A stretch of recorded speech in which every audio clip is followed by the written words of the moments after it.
Oui, onset, c'est un mot anglais que j'aime beaucoup et qui peut se traduire probablement par début, commencement, surgissement, mais mathématiquement, aucun de ces mots n'est satisfaisant en français, je trouve. Et c'est pour ça que j'ai mis un titre en anglais, parce que j'aime beaucoup onset, à vrai dire. Alors voyons, je voudrais commencer par quelques mots d'introduction et parler de la problème bien posé, problème mal posé. C'est évidemment Jacques Hadamard qui a été la personne qui a introduit cette notion de problème bien posé. Pour le dire rapidement, bon, l'existence, l'unicité sont évidemment des choses importantes pour une équation d'évolution, mais finalement, ces propriétés ont peu d'intérêt si on ne dispose pas d'inégalités qui contrôlent la taille de la solution à un temps positif par la taille de la solution à l'instant initial dans des espaces fonctionnels appropriés. Si on veut donner un exemple, le premier exemple qu'Hadamard a donné était le problème de Cauchy pour le Laplacien. Je vais prendre un problème encore plus simple, qui est le problème de Cauchy pour le débar, parce qu'il me semble que c'est encore plus facile de voir sur cet exemple ce qui se produit. Donc, c'est une équation linéaire du premier ordre très simple, que je considère comme une équation d'évolution à partir de t égale 0. Voilà. Je prétends qu'on ne peut pas espérer une inégalité, pourtant a priori très raisonnable, qui demande le contrôle à un instant positif de la solution dans une norme de Sobolev très faible sur un compact, disons par une norme de Sobolev très forte sur un compact de la donnée initiale. Je prétends que ça, c'est impossible. Il est très facile de voir ça. Prenez une donnée initiale qui est oscillante avec un lambda qui est plus grand que 1, qui va tendre vers l'infini. Disons, la solution unique qui est facile à trouver, c'est exponentielle de lambda z, lambda t plus ix. Et si on avait l'estimation qui est ici, eh bien, on verrait, à cause de la minoration qui est là, à savoir la minoration de u de t dans h-n par lambda puissance moins n exponentielle de lambda t, le lambda t va rester ici, les primitives vont donner des lambda puissance moins n, et ici, les dérivés vont donner des lambda puissance n. C'est évidemment pas possible, parce qu'on aurait pour un temps positif donné cette exponentielle qui est majorée par quelque chose de polynomial. De manière générale, là, il y a un phénomène qui est intéressant, qui se produit, qui est un phénomène en fait très général, qui n'est pas limité à ce simple exemple. C'est que pour un problème mal posé, des oscillations dans la donnée initiale vont créer de la croissance exponentielle en temps dans la solution. Ce qui va faire que ça sera incontrôlable au sens qu'on n'aura pas d'inégalité de ce type. Et c'est certainement l'exemple d'Hadamard sur le Laplacien, qui est une petite variante ici, qui montre ce phénomène.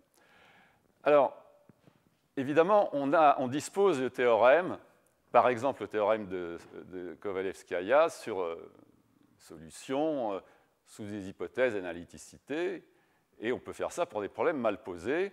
Et là, je voudrais citer Garding, qui reparle de Hadamard, disant que Hadamard a insisté sur le fait qu'il n'était pas naturel de considérer toujours des solutions analytiques et des sources, même pour des opérateurs avec des coefficients analytiques. En particulier, le théorème de Cauchy-Kovalevskaya ne fait pas de distinction entre des classes d'opérateurs qui sont en fait très différentes, l'opérateur de Laplace, l'opérateur des ondes. Finalement, le théorème de Cauchy-Kovalevskaya ne voit pas vraiment la différence, alors que quand on regarde le comportement des solutions pour le problème d'évolution, c'est effectivement très différent. Juste un moment de retour sur ce problème Jouet, là, très simple, qui est ici, sur lequel je vais supposer que la donnée initiale a un spectre dans R+. Alors, je vais faire une transformation de Fourier. À ce moment-là, je trouve que V point, le point, c'est la dérivée par rapport à t, et V, c'est la transformée de Fourier de U. V point égale xi V. J'intègre cette équation. Comme xi est positif sur le support de U0 chapeau, je trouve une solution. Et maintenant, je fais une hypothèse vraiment peu exigeante que U, à l'instant t, appartient à L2. Et alors, je m'aperçois de quoi? Je m'aperçois que ça veut dire que ma donnée initiale, U0 chapeau, est égale à l'exponentielle de moins t module de xi, U chapeau de t xi. Et ça implique l'analyticité de la donnée initiale. Donc c'est un autre phénomène qui se produit dans bien d'autres circonstances que ce simple exemple, mais qui est très facile à voir sur l'exemple qui est ici, c'est que la simple existence d'une solution qui, par exemple, serait L2 à un temps positif, donc c'est-à-dire presque rien comme exigence, va forcer la donnée initiale à être analytique. Alors, d'une certaine manière, on peut modifier ça, on peut supposer que regarder la projection sur la partie positive du spectre, etc., sans changer grand-chose au résultat. Et en fait, c'est un résultat de régularisation qui est valide pour un certain nombre d'équations quasi-linéaires pour lesquelles les caractéristiques ne restent pas sur la droite réelle. Bien entendu, c'est aussi quelque chose qui peut être considéré comme un résultat d'instabilité, puisque, comme je le disais, l'existence d'une solution va impliquer une régularité très forte pour la donnée initiale. Et en particulier, si on revient à ce que Garding disait sur le théorème de Cauchy-Kovalevskaya, imaginez que vous ayez affaire à un problème mal posé du type de celui dont j'ai parlé à l'instant. Vous utilisez le théorème de Cauchy-Kovalevskaya si vous savez que vos sources, que vos données initiales sont analytiques. Et puis vous perturbez un peu votre donnée initiale dans le C infini. Vous mettez simplement une fonction plate en un point distingué. Donc vous violez l'analyticité. Et de ce fait, le résultat de régularisation rétrograde dont je viens de parler vous empêche d'avoir de solution. Vous n'avez pas de solution, puisque si vous aviez une solution, la donnée initiale serait analytique. Donc c'est aussi, d'une certaine manière, ce résultat de existence force l'analyticité de la donnée initiale est un résultat d'instabilité, puisque ça vous démontre que, par exemple, le problème, les solutions kovalevskiennes que vous allez trouver vont être extrêmement instables quand le problème est mal posé. Voilà, alors, donc ça c'est une petite introduction pour vous montrer que sur des exemples très très simples, on s'aperçoit d'une part que l'oscillation des données initiales donne une croissance exponentielle et que d'autre part, eh bien, les équations pour lesquelles vous allez obtenir de la régularité forcée par l'existence d'une solution, de la régularité analytique pour la donnée initiale, sont en fait des résultats d'instabilité. Ce sont des choses classiques qui ont été explorées depuis longtemps pour un certain nombre d'équations. Et ce que je voudrais faire, c'est m'intéresser au système quasi-linéaire du premier ordre. Donc considérer un système quasi-linéaire du premier ordre avec un problème d'évolution avec une donnée initiale à un temps initial. Donc t est le temps, x est une variable d'espace. Mon système est de taille grand N, donc les U et les B sont des vecteurs de Rn, et les AJ qui apparaissent ici sont des matrices n fois n. Alors, on va avoir besoin de cette matrice à script indice U qui va dépendre de la solution U, qui est une forme linéaire dans la variable de xi, et du polynôme caractéristique qui lui est attaché. Voilà, donc on va étudier un petit peu ces phénomènes sur des équations plus générales, évidemment, que l'équation que j'ai introduite au début, et on va essayer d'examiner dans quelle mesure on peut prédire de l'instabilité et regarder quel est l'état de l'art également dans un certain nombre de cas bien connus sur ce type de questions. Alors, donc là-haut, j'ai simplement réécrit. Voilà, donc le système est dit hyperbolique si les valeurs propres de cette matrice sont réelles. Si les valeurs propres à l'instant initial donc de cette matrice A sont réelles et simples, pour tous les xi, disons, dans la sphère, alors elles vont rester réelles et simples à côté. C'est ce qu'on appelle l'hyperbolicité stricte. Les racines caractéristiques sont des fonctions continues. Si elles étaient non réelles près de t égale 0, comme la matrice AU est réelle, on aurait des racines conjuguées. Et comme j'ai dit qu'initialement les racines étaient réelles, ces racines conjuguées se rejoindraient en une racine réelle double. ce qui est exclu par l'hypothèse de caractéristiques simples. L'hyperbolicité stricte montre que pour le système que je considère ici, eh bien, il est localement bien posé. Donc, il y a plusieurs auteurs, de nombreux auteurs qui ont contribué à ce type de résultat, Maïda, et puis Métivier a précisé les hypothèses de régularité dont on a besoin pour avoir ce théorème. Donc, quand le système est strictement hyperbolique, il n'y a pas d'ambiguïté sur le fait que le problème est localement bien posé. Il s'agit d'un résultat local, bien entendu. Alors, réciproquement, même si je fais une hypothèse très faible de problème bien posé, eh bien, j'obtiens comme conséquence l'hyperbolicité faible. Alors ça, ce genre de résultat porte le nom générique de théorème de Lax-Misohata, et donc beaucoup d'auteurs se sont intéressés à ce type de problème. Donc Peter Lax, Shigeru Misohata pour commencer, pour des équations linéaires, Ivry, Petkov pour des existences de solutions en général, et puis d'autres auteurs, Wakabayashi, Agdian, pour des équations non linéaires avec des notions de stabilité un petit peu différentes. Donc finalement, si je résume ce que je viens de dire, l'hyperbolicité stricte implique que le problème est bien posé. Le fait que le problème soit bien posé, en un sens à préciser des inégalités un peu du genre de celles que j'ai données tout au début, eh bien, on récupère l'hyperbolicité faible, c'est-à-dire le fait que les racines caractéristiques de la matrice qui est là doivent être réelles. Donc l'énoncé des théorèmes est plutôt contraposé, c'est-à-dire on suppose que s'il y a une racine complexe non réelle, alors le problème est mal posé, mais on peut reformuler évidemment les choses de cette manière. Voilà. Maintenant, la question intéressante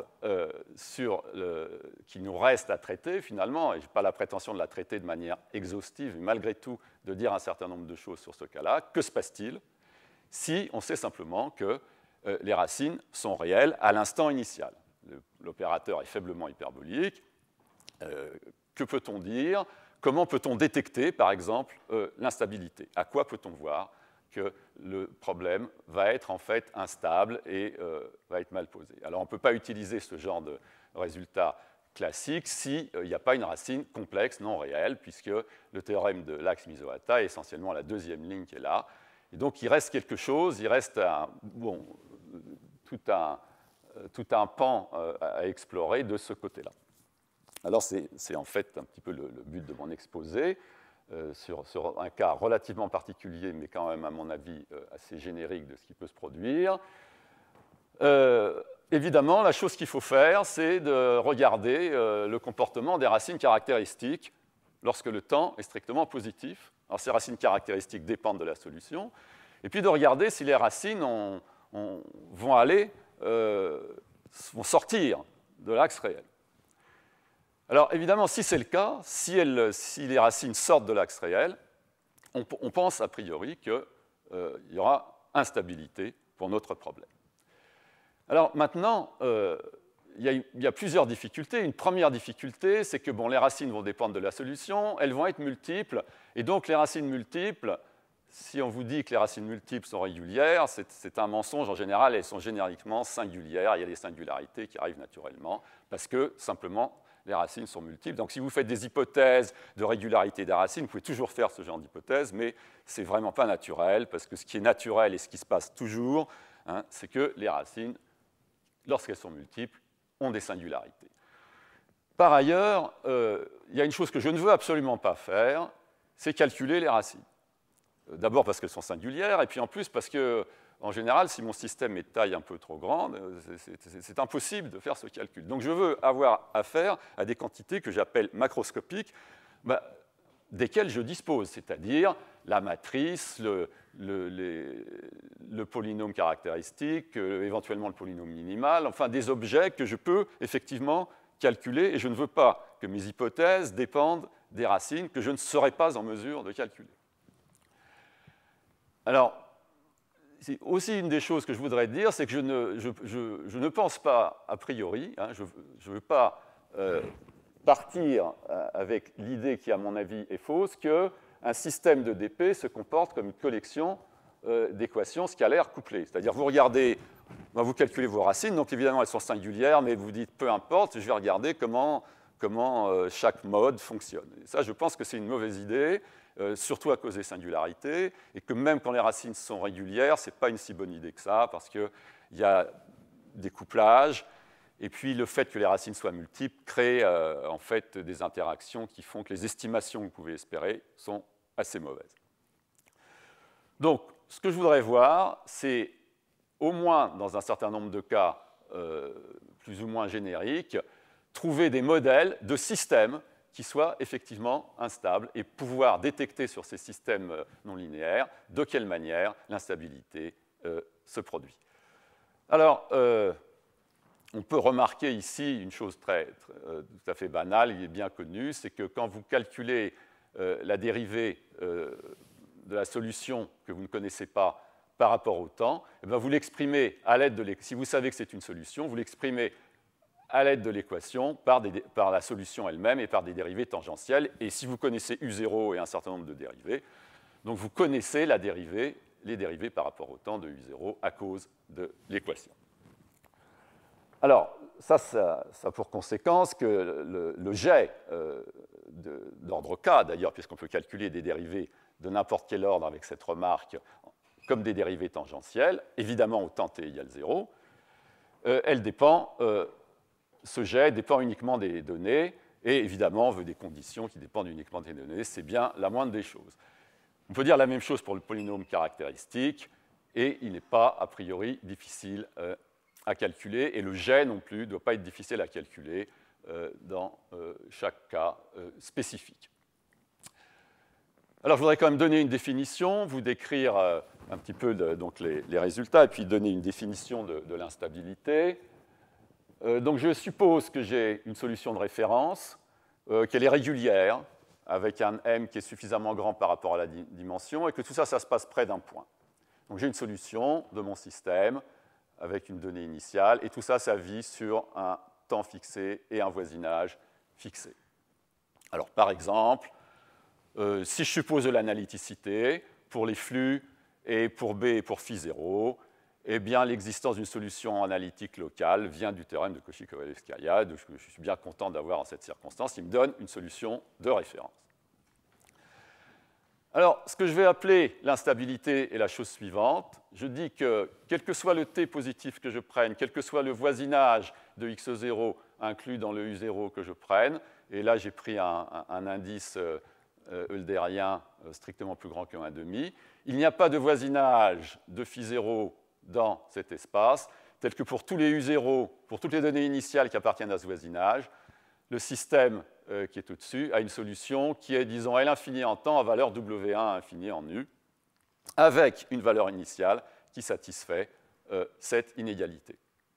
Voilà ce que j'appelle l'instabilité, c'est-à-dire que je ne peux pas trouver un voisinage de ma donnée initiale de référence tel que je puisse contrôler en norme W1 infini la différence entre U de t et phi de t par la différence entre U de 0 et phi de 0, et même à un exposant qui doit être strictement plus grand que 1,5. Ça, c'est la définition que je vais utiliser pour l'instabilité. Il y en a d'autres, évidemment, hein, vous pouvez varier les... Mais je voudrais quand même faire quelques commentaires sur cette notion d'instabilité. Premier commentaire, soit vous avez une donnée initiale qui est très proche de φ0 et qui n'engendre aucune trajectoire. Vous n'avez pas de solution. Ça, c'est tout à fait possible. C'est une forme d'instabilité, par ailleurs. Soit si vous avez une solution qui va exister pendant un temps a priori beaucoup plus petit que t0, eh bien, la continuité Hölder, au sens qui est ici, n'est pas possible. La déviation est instantanée. Le t peut être choisi arbitrairement petit, et elle est localisée. Le u peut être aussi, le voisinage de x0 peut être choisi également de manière arbitraire, et il peut être arbitrairement petit autour du point x0 distingué. Alors, la régularité dont vous avez besoin peut être très grande, comme je l'ai dit, par exemple, quand vous avez une solution kovalevskienne. Donc ça, c'est la régularité pour votre solution de référence. Ce n'est même pas assez donc, pour contrôler la dérivée première dans une déviation L infinie. Donc voilà pour la définition de l'instabilité, assez classique. Et ce que je voudrais faire maintenant, eh bien, c'est décrire des hypothèses, entre guillemets, raisonnables, ou en tout cas raisonnablement vérifiables, qui permettent de détecter l'instabilité de ce type de système. Alors, première remarque, si pour tout, une petite variante du théorème de l'axe Misohata, si aussi près que vous approchiez de x0, vous allez trouver des x et une racine non réelle du polynôme p-phi, donc qui est le polynôme caractéristique de la matrice A-phi, bon, c'est essentiellement ce que j'appelle le cas elliptique, c'est-à-dire le cas pour lequel vous avez une racine complexe non réelle. Alors évidemment, ce n'est pas forcément au point x0 que ce problème se produit, mais si vous avez une suite de points qui convergent vers le point x0 pour lesquels vous avez des racines non réelles, essentiellement, le théorème de l'axe Misohata prouve l'instabilité.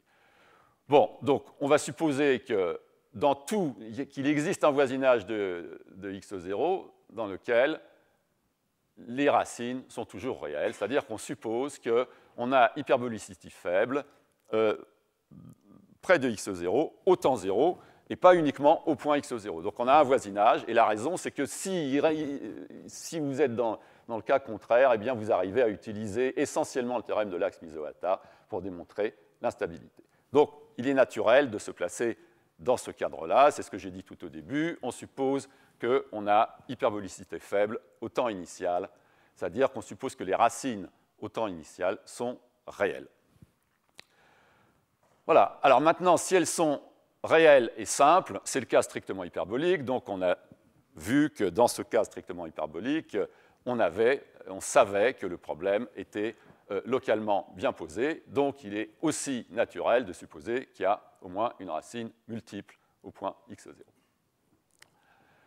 Voilà, donc ça, ce sont les hypothèses. Hyperbolicité faible initiale, existence d'une racine multiple de votre polynôme caractéristique. Évidemment, ce n'est pas assez pour avoir l'instabilité. On peut penser à des systèmes à coefficient constant, par exemple, ou des choses comme ça, où l'instabilité ne va pas avoir lieu malgré ça. Alors, donc, si on se limite au cas des racines doubles, qui est déjà un cas intéressant, je prétends qu'on a une condition qui est relativement simple et qui est la suivante. Donc, je me passe à une racine double et je demande cette condition qui, a priori, paraît un peu bizarre. Je vais essayer, dans les quelques minutes qui vont suivre, de vous expliquer pourquoi cette condition est pertinente. Et je prétends que si j'ai à la fois une racine double et cette condition de positivité de ce terme, cette condition que j'appelle H, en pensant à Hadamard, disons, eh bien, je prétends qu'il y a instabilité. Alors, plusieurs remarques. Cette condition est évidemment une condition non linéaire qui va dépendre du premier jet de A-phi et qui va dépendre en particulier de la solution, de la dérivée par rapport à t de la solution dont j'ai dit déjà qu'elle était une fonction des dérivées tangentielles. Donc, ce n'est pas une condition qui dépend uniquement du linéarisé à t égale 0. Il faut aller regarder ce qui se passe dans le B, ce qui se passe dans le jet qui est ici, de manière à déterminer les quantités qui apparaissent, en particulier la quantité des p-phi sur dt. Mais c'est quelque chose, comme je l'ai dit, qui peut être exprimé uniquement avec des données que vous connaissez, c'est-à-dire vos dérivées tangentielles et la fonction initiale. Bon, alors, maintenant, je voudrais quand même vous expliquer pourquoi il est à peu près clair, quand on fait un petit calcul, que cette condition que j'appelle H est reliée à l'instabilité. Et là, je vais me permettre de vous infliger un petit calcul. Ce n'est pas un calcul très difficile. Donc, je pense qu'à midi moins le quart, on peut consacrer quelques minutes à un petit calcul. Donc, je sais que dp sur dmu est nul. Mais je sais aussi, à cause de ma condition, que d2p sur dmu2 est non nul. D'accord ? Donc, je vais utiliser le théorème des fonctions implicites simplement pour sortir une solution de ceci. Solution avec une un certain nombre de dérivées. Ça dépend un peu de la régularité dont je dispose. Mais en tout cas, je sais que d2p sur d mu2 est différent de 0, donc dp sur d mu est équivalent à mu égale nu de tx oxy. Ça, c'est le théorème des fonctions implicites qui me dit ça. C'est pour ça que je dis que c'est grâce à l'hypothèse de racine au plus double, je sais que cette quantité n'est pas nulle. Donc alors maintenant, ce que je fais, c'est que j'écris un développement de Taylor.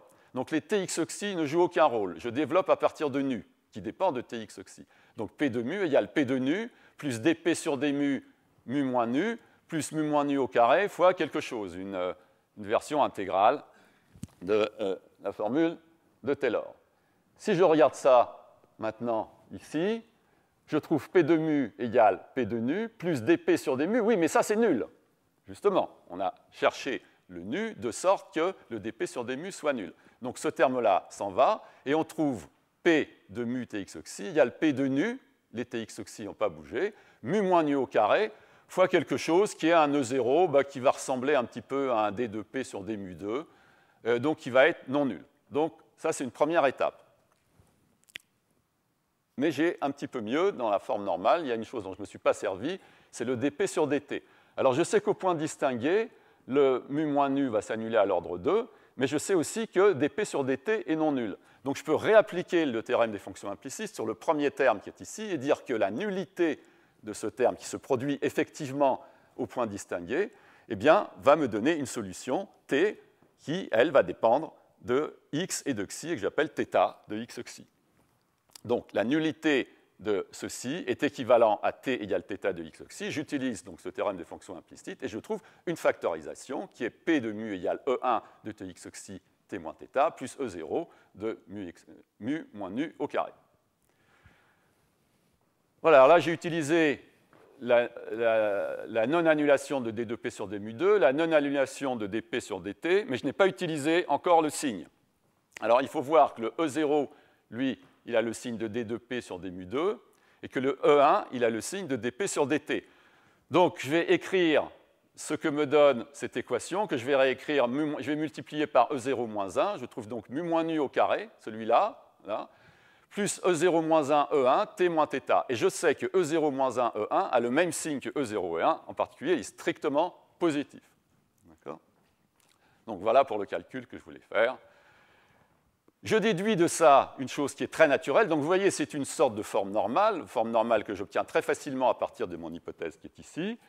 Et cette forme normale me dit que, évidemment, dans mon équation qui est ici, donc θ, c'est une fonction de x et de xi, je sais que θ de 0, 0 est égal à de 0, xi 0 dans une certaine direction est égal à 0, puisque je vais partir de l'instant initial. Mais vous voyez qu'ici, j'ai mu moins nu au carré plus t moins θ, c'est-à-dire que dans la zone elliptique, t est strictement plus grand que θ, eh bien, je vais avoir une racine complexe, non réelle. Ça, c'est dû au fait que le terme qui est ici est strictement positif et que pour t strictement plus grand que θ de x oxy, ceci est aussi strictement positif. Donc j'ai une sorte de lemme de préparation qui va consommer un petit peu de dérivés, mais pas vraiment beaucoup, qui m'assure que, effectivement, la situation que je subodorais, c'est-à-dire trouver une condition suffisante pour avoir des racines qui sortent de l'axe réel, ça, c'est une condition qui est tout à fait naturelle et qui vient simplement du calcul que j'ai fait là. Et qui plus est, je prétends qu'il n'est pas difficile, donc on va voir ça un petit peu plus tard, de faire effectivement un calcul sur un certain nombre d'exemples. Mais ce n'est pas une quantité qui m'oblige à calculer les racines, qui est implicite, c'est une quantité qui est disponible a priori et dont le petit calcul que je viens de faire vous montre qu'il va assurer que vous avez des racines complexes, non réelles.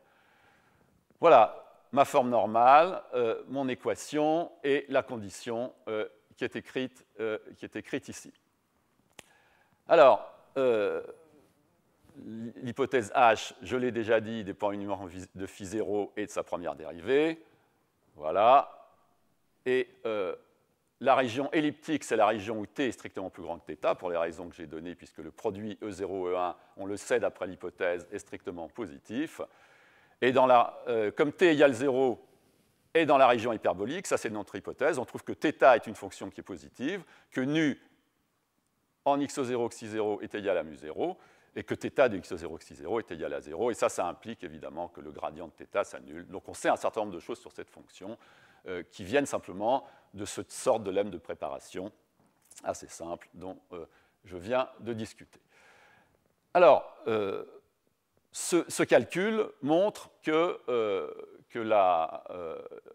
l'hypothèse que j'ai appelée hypothèse H semble pertinente, en tout cas elle est pertinente pour assurer qu'il y a des racines complexes non réelles.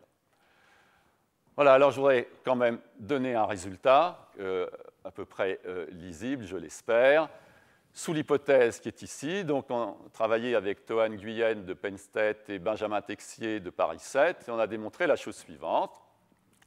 Lorsque la condition H est vérifiée, cette condition qui est ici, pour le système avec cette donnée de référence ici, eh bien, le problème de Cauchy est instable dans le sens de Hadamard, c'est-à-dire, j'ai réécrit ici, qu'on ne pouvait pas avoir de contrôle de la différence U de t moins phi de t en norme W à infini par le U0 moins phi 0 dans HM de U, même avec un indice eulérien.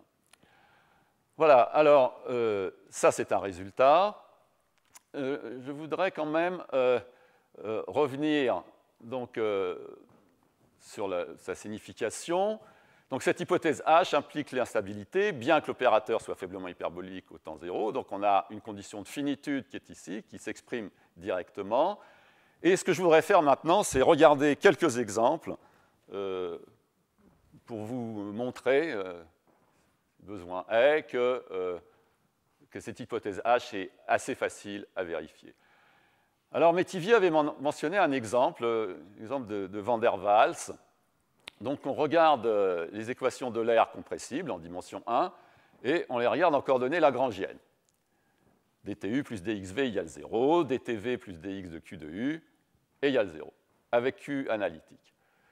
On écrit ce polynôme, là, le polynôme P, donc un déterminant de 2 qu'on calcule, mu2 moins xi2 q', et puis on suppose que q' de u0 x0 est nul. Donc on a une racine double, mu égale 0, évidemment. Si ceci s'annule, on a mu égale 0. Et d de p sur d mu2 est positif, il vaut 2. dp sur dt, ben on le calcule, on a xi2, q seconde, dtu. Voilà, qui vaut xi2, q seconde. On utilise l'équation pour dtu, c'est moins dxv, donc on trouve ceci. Et si on veut que l'hypothèse H soit satisfaite, on a simplement besoin du fait que dp sur dt, c'est-à-dire q seconde de x0, v' de x0, soit strictement positif. Donc ça, c'est une condition qui est très facile à vérifier. En tout cas, il est facile de préparer des données qui vont effectivement vérifier ça. Si je vais préciser la fonction q que j'ai choisie, mais enfin, ce n'est pas une chose qui nécessite un calcul compliqué. Il s'agit juste de vérifier que le dp sur dt multiplié par les d de p sur d mu2 est strictement positif, et je peux facilement trouver des données qui vont vérifier une chose pareille. Alors, on va regarder un exemple précis. Vous prenez q de u égale une cubique, u2 moins 1, donc qui s'annule ici et là, donc voilà q de u, et je regarde, ce qui m'intéresse, c'est surtout q' de u. Alors q' de u est 3u2 moins 1, donc on a une région hyperbolique à l'extérieur de moins 3 puissance moins 1,5, 3 puissance moins 1,5, qui vient du fait que, évidemment, les racines dans chacune de ces régions sont réelles à cause du mu2 moins q' de u. Et au milieu, à l'endroit où q' de u est strictement négatif, on a la région elliptique. Donc cette région, on sait que c'est une région d'instabilité à cause du théorème de l'axe Misohata. Donc ce qui m'intéresse, c'est ce qui se passe au bord de cette région. Alors ce que je prétends, c'est qu'au bord, on a aussi de l'instabilité d'une nature qui est un petit peu différente. Donc il s'agit simplement de choisir U0 de x0 égale 3 puissance moins 1,5 de manière à se trouver ici sur ce bord-là, et V' de x0 strictement positif, de manière à ce que notre hypothèse H soit vérifiée. Donc voilà pour cet exemple qui, donc quand on fait le calcul, hein, on trouve que ça c'est nul, ça c'est strictement positif, et le polynôme caractéristique est comme ceci. Évidemment, ce que j'ai dit avant, bon, les racines ne sont pas lisses, même dans ce cas très simple, et c'est à cause de caractéristiques multiples. Donc voilà, donc, le système auquel on a affaire, donc ici, hein, donc on a évidemment un système qui est non linéaire avec un choix de Q de U ici qui est cubique.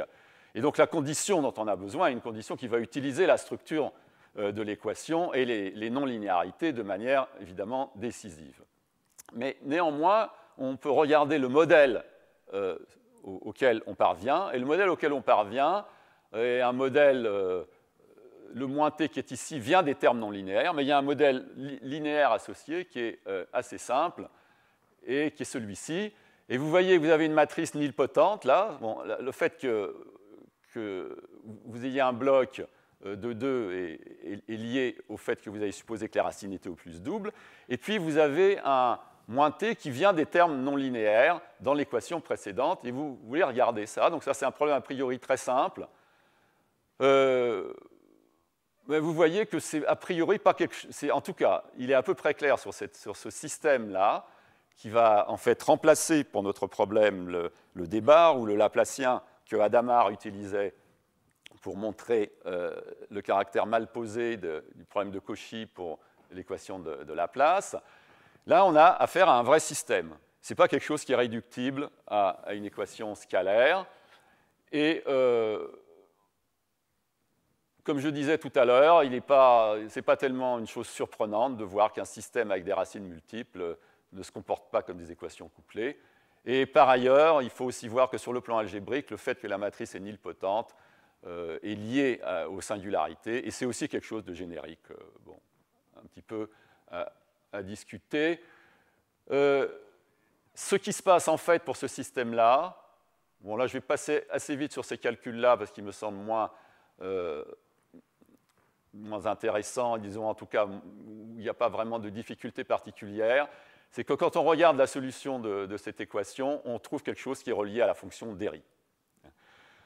Donc ce système, le t vient des termes non linéaires, le système qui est ici, en fait, se résout et vous trouvez une fonction d'Héry. Alors les fonctions d'Héry, son comportement est bien connu. Hein. Vous savez qu'il y a des lignes de Stokes dans le plan complexe hein, qui sont disposées en plus pi sur 3, moins pi sur 3 et pi, et qu'il y a des zones. Hein, la seule zone où votre fonction d'Héry est exponentiellement décroissante est la zone entre moins pi sur 3 et pi sur 3. Dans les autres, elle est exponentiellement croissante, et c'est ce que vous allez utiliser pour... voilà. Donc vous avez un système modèle, un petit peu, qui joue ce rôle de modèle que jouait l'équation d'Hébar dans le cas d'Adamard. Alors, voilà, donc on peut faire plusieurs calculs là-dessus, mais c'est des choses assez explicites qui ne posent pas vraiment de difficultés.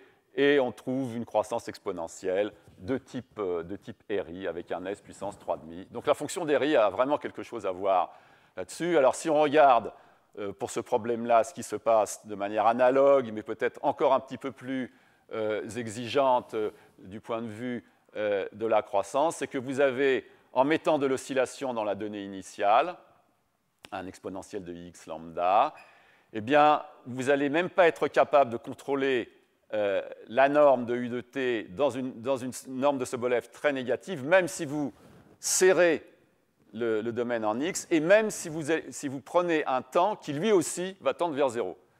Hein, donc là, j'ai pris un temps, vous voyez qu'il y a un lambda 2 tiers multiplié par ça, là.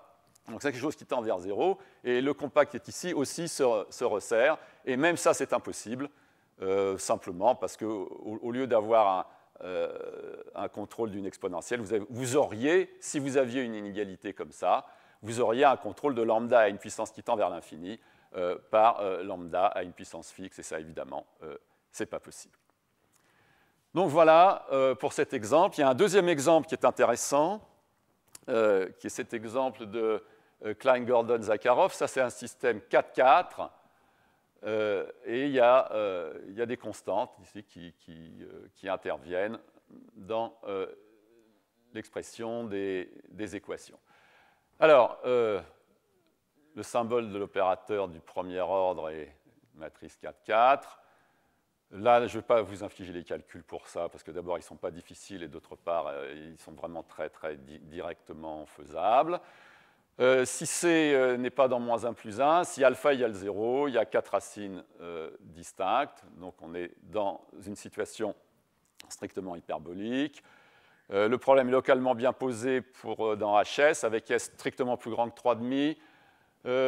Mais Collin, Hébrard, Galis et Texier ont prouvé que si C n'était pas dans moins 1 et que alpha égale 0, le système était localement bien posé dans HS pour S strictement plus grand que 1,5.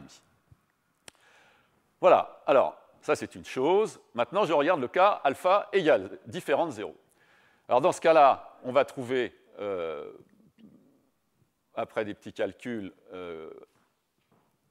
qu'on est en présence d'une racine double et on vérifie H, on calcule dp sur dt, d de p sur d mu 2. Bon, ce sur quoi je veux insister ici, c'est que vous n'avez pas de mal à calculer p de mu, et après il s'agit juste de calculer la dérivée seconde de p par rapport à mu et la dérivée première par rapport à t. Là c'est pareil, ce n'est pas une chose qui pose beaucoup de problèmes. Vous avez l'équation pour déterminer les dérivées par rapport à t. Vous trouvez une condition, vous choisissez v de 0 égale moins c sur 2 alpha, vous avez supposé que alpha est différent de 0, c'est une chose que vous ne pouvez pas faire quand alpha est nul, et vous choisissez u0 de x0 égale 0. Voilà, donc l'hypothèse H, elle se traduit très simplement par ce fait-là. Donc vous allez prendre des données préparées qui vont être telles que cette quantité doit être strictement positive. C'est encore une fois quelque chose qui est très facile à faire, de fabriquer des données qui vont vérifier ce type d'hypothèse. Alors il y a une autre classe d'exemples sur laquelle je voudrais rapidement revenir, que j'avais traité avec d'autres auteurs il y a un certain temps, et c'est des systèmes qui sont des systèmes complexes et qui sont scalaires. Donc vous pouvez les voir et vous pouvez y penser comme des systèmes 2-2 assez particuliers, avec une structure assez particulière, puisqu'ils héritent de la structure complexe scalaire. Et donc on regarde une équation du type Burgers.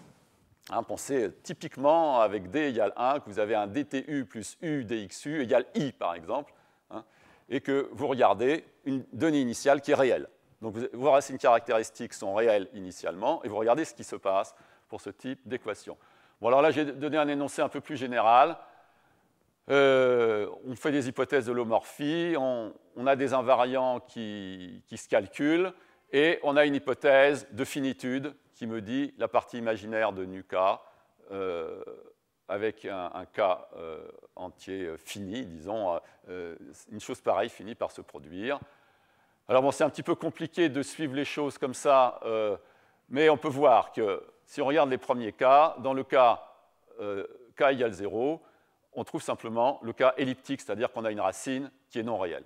Voilà, donc là, qui est complexe non réel. On s'attend effectivement à de l'instabilité, et ça vient du théorème de Misohata, bien qu'il sera possible de voir qu'en fait, on a un résultat qui est beaucoup plus précis dans ce cas-là. Donc, je regarde le cas k égale 1. Donc là, on peut faire des calculs, par exemple, supposer que vous avez simplement quelque chose d'autonome, que vous n'avez pas de dépendance en t et en x. Ça vous donne une condition sur la partie imaginaire de BA'V, et prenez, pour Burgers, prenez A égale U. D'accord ? Donc ce que vous trouvez, c'est la partie imaginaire de B. Voilà, donc dans Burgers, vous avez simplement une condition de la partie imaginaire de B, c'est pour ça que j'ai dit dtu plus U dxu égale I, par exemple. Ça, c'est un exemple très simple, et vous partez d'une solution U qui, à l'instant initial, est réelle. Je prétends que ce système est instable, et on peut continuer avec des cas d'ordre supérieur, et les calculs sont un peu plus compliqués, et c'est pas... Quel est le résultat? Donc, c'est un résultat obtenu avec Morimoto de Kyoto et Xu de Wuhan et de Rouen, qui est paru il y a déjà quelque temps, mais qui émarge d'une certaine manière à une catégorie très voisine des résultats que j'ai énoncés auparavant, avec un énoncé qui est peut-être un peu plus difficile à comprendre à la fin. Voyons. Si le problème de Cauchy a une solution de classe CK plus 1, donc pensez au cas, par exemple, k égale 1, vous supposez que vous avez une donnée initiale qui est analytique et qui est C infini, et vous supposez que vous avez une donnée qui est C2, d'accord? Donc ce n'est pas grand-chose, et vous avez votre hypothèse de finitude. Pensez à ce Burgers, dtu plus u dxu égale I. Alors, si vous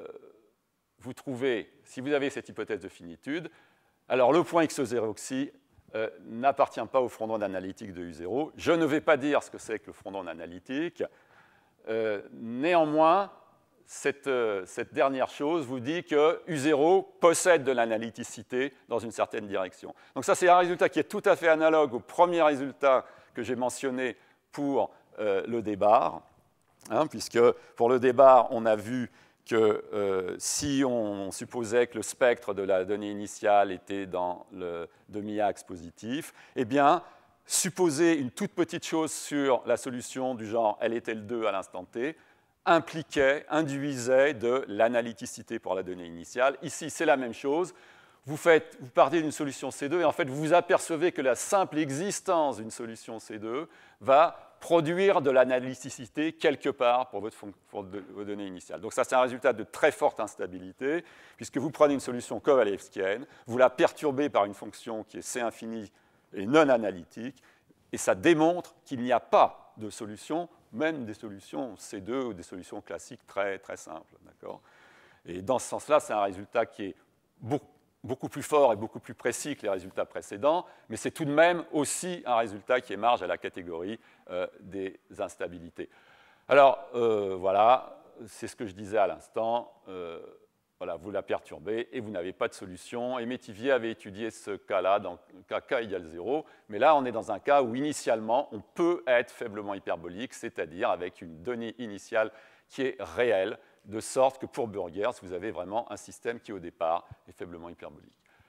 Alors, je crois qu'après, j'ai un transparence que je vais allègrement sauter sur le front d'onde analytique et le front d'onde C infini, et je vais passer directement à quelques indications sur la démonstration du résultat démontré avec Tohan Nguyen et Benjamin Texier. Alors, voyons. On reprend notre solution de référence, voilà, de notre système, et on perturbe la donnée initiale. Donc la donnée initiale, on la prend phi0 plus quelque chose. Alors on met d'abord un epsilon à la puissance grand N pour s'assurer qu'on pourra contrôler suffisamment de dérivées. Et là, on met d'une part une localisation et d'autre part de l'oscillation. Mais on réfléchit un petit peu au cas qui nous intéresse le plus, qui est le cas qui est relié au modèle d'Herry, qui est relié à notre condition que j'ai appelée H. Et on se retient de prendre kappa égale 1, parce que si on prend kappa égale 1, on voit assez rapidement qu'on tombe sur des hypothèses de type elliptique. On a besoin d'une racine non réelle pour faire marcher ce type de scaling. Et c'est pour ça que je vais laisser kappa flotter un petit moment avant de le choisir. Évidemment, si je choisis n suffisamment grand, eh bien, j'aurai droit à un certain nombre de dérivées. J'ai, comme je le disais, à la fois une localisation et une oscillation qui va venir du terme qui est ici.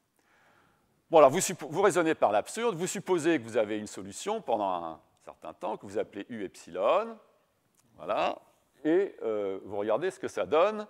Vous écrivez l'équation satisfaite par la différence, avec donc la donnée initiale, epsilon n, phi 0, d'accord, avec le scaling epsilon kappa, la variable rapide x sur epsilon kappa. Voilà, ben vous faites un petit calcul, vous avez ça, là, donc vous écrivez votre solution, vous écrivez que là vous avez dt phi plus 1, et puis là, vous faites intervenir cette quantité que vous corrigez ici, et puis ensuite, vous ajoutez ça. Voilà, et ça, c'est égal au terme B que vous écrivez de cette manière. Vous voyez que les termes rouges là, qui sont ici vont s'annuler, puisque vous avez une solution de départ. Et vous voyez que le terme bleu également, voilà, donc vous avez ici A de t v epsilon qui vient d'ici. Ensuite, vous avez le A de t dx v epsilon. Et puis ensuite, vous avez cette différence avec dx phi égale ceci. Voilà, bon, donc ça, c'est un calcul quasiment immédiat. Et maintenant, vous trouvez que vous avez une équation avec quelque chose que j'ai appelé A tilde, donc qui vient du terme qui est ici, disons qu'il va s'annuler en V epsilon égale 0, que je vais écrire un A tilde de cette manière. Et également, le B va s'annuler en V epsilon égale 0. Donc vous allez avoir une matrice B fois V epsilon, quelque chose de ce genre-là. Alors du coup, vous avez là écrire les choses de manière un petit peu différente, dtv plus a de txv, et puis là je vais écrire le a de tx phi, et puis j'ai un certain a tilde, et puis j'ai un v epsilon, dxv epsilon, et puis j'ai un b qui est ici. Donc finalement, j'obtiens un système qui est de ce genre-là, je prends x0 égale 0, et j'ai une donnée initiale qui est comme ça. Et ici, j'ai des choses que je contrôle plus ou moins bien. Il faut faire attention au terme qui est ici, qui lui est toujours un terme qui contient une dérivée de v epsilon, et c'est un terme non linéaire ainsi que celui-là, mais il faut se méfier du terme qui apparaît ici. Et donc vous continuez votre calcul et vous réfléchissez un petit peu à la manière de répartir tous les termes. Alors là, il y a une chose qui vous fait gagner un petit peu de temps et qui est aussi très très banale, qui consiste à écrire l'équation dans les variables rapides, y égale x sur epsilon à la puissance kappa. Alors évidemment, il faut quand même penser que quand vous faites une chose pareille, vous êtes parti au départ d'un x qui va être, disons, borné, et le y, lui, va avoir le droit d'aller jusqu'à epsilon à la puissance moins kappa. Donc du coup, le y peut être grand. Donc vous multipliez tout ça par epsilon puissance n, vous trouvez une équation sur w epsilon avec pas mal de termes. D'accord ? Donc vous écrivez tous ces termes, et une fois que vous avez regardé tout ça, vous trouvez un certain nombre de termes, ceux qui sont ici, le terme qui est là, ici, avec une dérivée qui est ici, et toujours un terme non linéaire, mais qui ne comporte pas de dérivée. Voilà, donc vous réécrivez tout ça de la manière suivante. Vous voyez, vous êtes arrangé pour faire apparaître à côté de y des epsilon kappa. Et ici, je vais faire apparaître un epsilon à la puissance 1 moins kappa, et j'ai mis un epsilon moins 1. Bon, donc c'est un calcul qui, en fait, est assez direct, mais dont la seule chose à faire, finalement, c'est d'une part de regarder l'équation pour la différence, ce qui est bien naturel, et d'autre part, d'utiliser une variable rapide avec y. Donc vous faites tous ces calculs, et vous trouvez quelque chose qui va ressembler à ce que j'ai écrit. Alors, vous regardez le cas kappa égale 0, qui va correspondre au cas elliptique. D'accord ? Et là, évidemment, on ne s'intéresse pas à ça, puisque c'est essentiellement quelque chose qui est déjà fait. Ce qui m'intéresse, c'est le cas kappa égale 1 tiers, qui correspond à un autre cas. Et là, je réécris ce que j'ai. On va juste jeter un petit œil là-dessus. On a dt w epsilon, epsilon moins 1, et je mets toujours des epsilon 2 tiers, gradient de y. Ici, j'ai un epsilon n, mais j'ai des dérivés, et c'est des dérivés avec le même scaling que le terme qui est ici. Et là, j'ai un terme non linéaire, j'ai un epsilon puissance n devant. Ici, j'ai un terme qui est linéaire ici, et là, j'ai un terme qui est non linéaire, mais qui ne fait pas intervenir de dérivés. Alors, il y a plusieurs types de termes. Donc, il y a ce terme-là, le terme qui est ici, là, en face, qui est une perturbation non linéaire de choses qui arrivent ici, c'est-à-dire qu'on a effectivement une dérivée qui apparaît là. Le terme qui est ici, en oméga 0, c'est un terme linéaire qu'on va mettre dans le membre de gauche. Et puis le tout dernier terme qui est là, on le considérera comme une source. Donc la seule source que j'ai, en fait, c'est le dernier terme. Les autres, je ne les mets pas dans les sources parce que d'une part, celui-là comporte des dérivés, et d'autre part, celui-là est un terme linéaire, donc ça serait dommage de le mettre dans les sources parce qu'on y perdrait de l'information. Alors voilà, donc on regarde ceci, et puis on s'aperçoit qu'on a une structure un petit peu dans l'équation. Et la structure est la suivante. On a un epsilon moins 1 qui est ici, on a toujours un epsilon 1 tiers y, et on a toujours des epsilon 2 tiers gradient de y. On respecte ce type de structure. Et puis ici, on a notre terme linéaire, et là, notre terme source dont j'ai parlé. Je prétends que le P qui est ici est assez proche du A de T, et que le terme de source, à cause du epsilon puissance n qui est ici, est entre guillemets petit, mais donc je peux quand même en calculer un certain nombre de dérivés et voir un petit peu comment ils se comportent. Voilà, alors, qu'est-ce qu'on fait maintenant ? Ce qu'on a fait, donc finalement, le calcul que j'ai donné ici est à peu près trivial. La seule chose, c'est qu'il faut choisir kappa correctement. Et le choix de ce kappa, il est dicté par la condition H en question et par le modèle d'Herry. le modèle d'Airy, d'une certaine manière, puisque vous l'avez deviné avant, il vous souffle de prendre le scaling avec un kappa égal à 1 tiers. Bon, alors, on va regarder un petit peu on va essayer de résoudre cette équation de manière approximative, et on va penser qu'on a affaire à des matrices qui sont aussi des symboles qui vérifient un certain nombre d'estimations qui dépendent de epsilon, un peu comme des symboles semi-classiques. Et on a un epsilon moins 1. Quand on dérive en y, il y a un epsilon à la puissance k sur 3. Quand on dérive en état, il y a un epsilon à la puissance 2L sur 3 qui sort. Un petit peu comme si on avait epsilon moins 1, un profil fixé, et quelque chose qui dépend de epsilon 1 tiers y, epsilon 2 tiers état. Et par exemple, on sait que la matrice Q1 a grand N dérivés qui sont bornées. On a un nombre limité, mais quand même qu'on a supposé suffisamment grand, de dérivés. Donc on a une version du calcul, un calcul semi-classique qu'on peut utiliser. Et ce qu'on va faire, c'est déjà résoudre le système différentiel qui est associé à ce problème, qui est donc une équation, un système différentiel ordinaire, une équation différentielle ordinaire, qui est dts plus epsilon moins 1, Q1, etc. S. S est une matrice, donc en T égale tau, on suppose que c'est l'identité. Bon, donc on peut faire ce type de calcul, et on fait intervenir un opérateur, l'opérateur S-script, et je prétends que ça me donne une paramétrix au moins approchée, mon problème de Cauchy. Donc je trouve une expression, donc vous voyez le W epsilon, il est écrit, il est solution de cette équation. Donc il y a quelque chose qui ressemble un petit peu à l'opérateur que je suis en train de regarder, qui est toute la partie qui est ici, qui dépend non linéairement du W epsilon, et il y a des sources. Voilà. Maintenant, là j'ai une équation différentielle ordinaire, matricielle, que j'ai résolue. Voilà, et j'ai un opérateur. Cet opérateur, j'utilise le principe de Duhamel et je dis que W epsilon est égal à S de T0 phi 0 plus epsilon puissance n, ça c'est le terme de source qui est un facteur d'oméga 2, plus une erreur. Alors, il y a plusieurs types de termes. Bon, il y a ce terme-là en haut epsilon qui est un reste. Donc ça, on peut voir que c'est un argument de calcul semi-classique qui va montrer que j'ai affaire à un reste. La condition H va forcer de la croissance exponentielle de type Airy en exponentielle de t puissance 2 tiers fois la fréquence, à condition de choisir bien phi 0. Donc phi 0, on va choisir une fonction de troncature, et d'autre part, on va bien choisir le vecteur propre qui chatouille exactement la valeur propre réelle, qui va, elle, avoir tendance à partir dans le complexe. Voilà. Ensuite, on a aussi des bornes supérieures pour S de t et tau.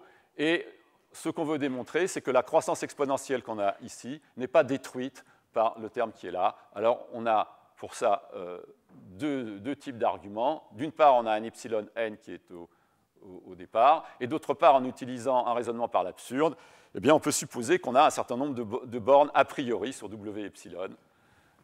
On suppose que la condition dont on veut démontrer qu'elle est impossible est vérifiée, et on démontre qu'on tombe sur une absurdité. Donc voilà, on a ce epsilon n en haut, et on a quelques bornes sur W epsilon en raisonnant par l'absurde.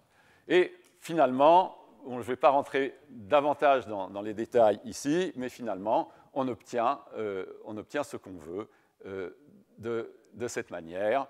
Et on démontre qu'en fait, on a une croissance exponentielle du type T3,5, celle qu'on attend sur le modèle de 2 qu'on a vu et qu'on a pressenti en examinant le polynôme caractéristique et ce système de 2 assez particulier qui ressemble à une équation scalaire d'ordre 2 et pas à une équation scalaire d'ordre 1, et disons à un système assez typique.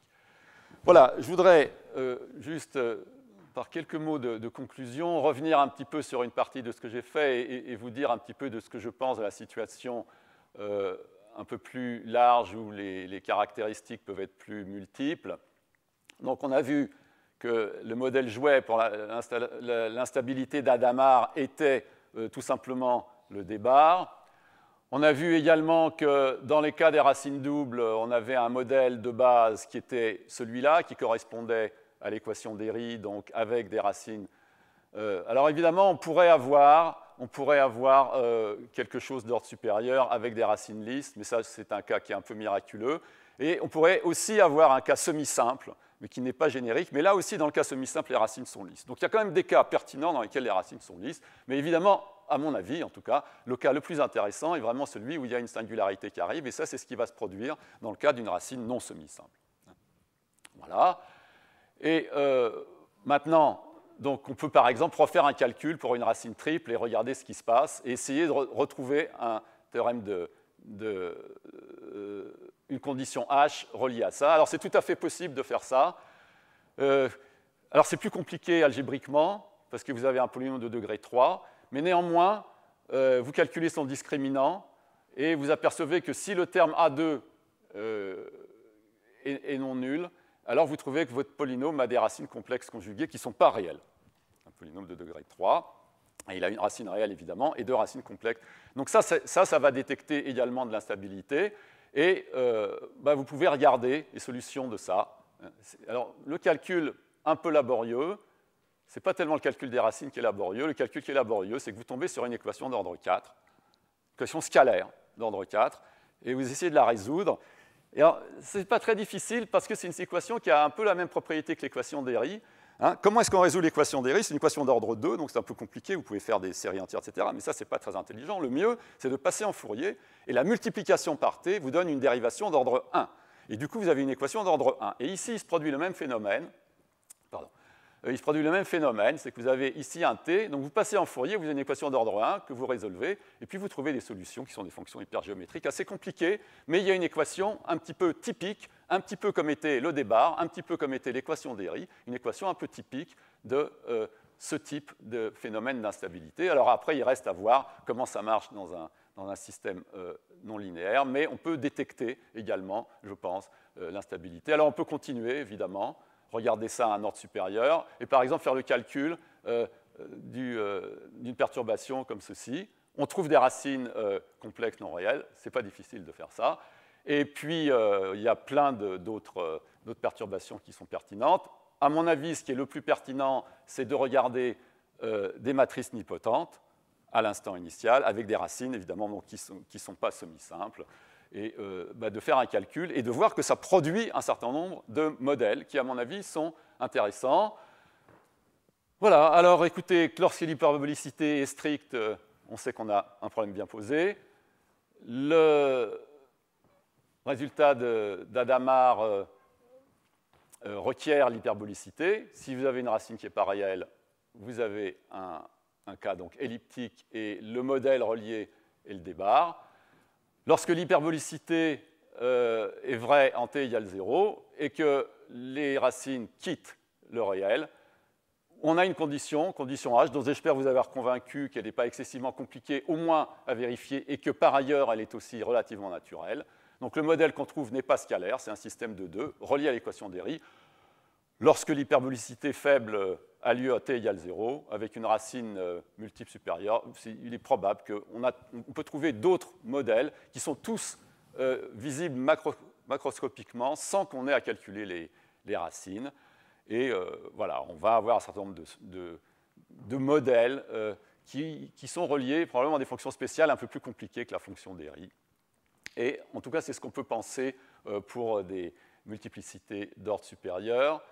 Donc voilà, il y a deux articles, un article paru, comme je vous l'ai dit, avec Morimoto et Chu il y a quelque temps, et un article soumis qui est disponible sur Archive.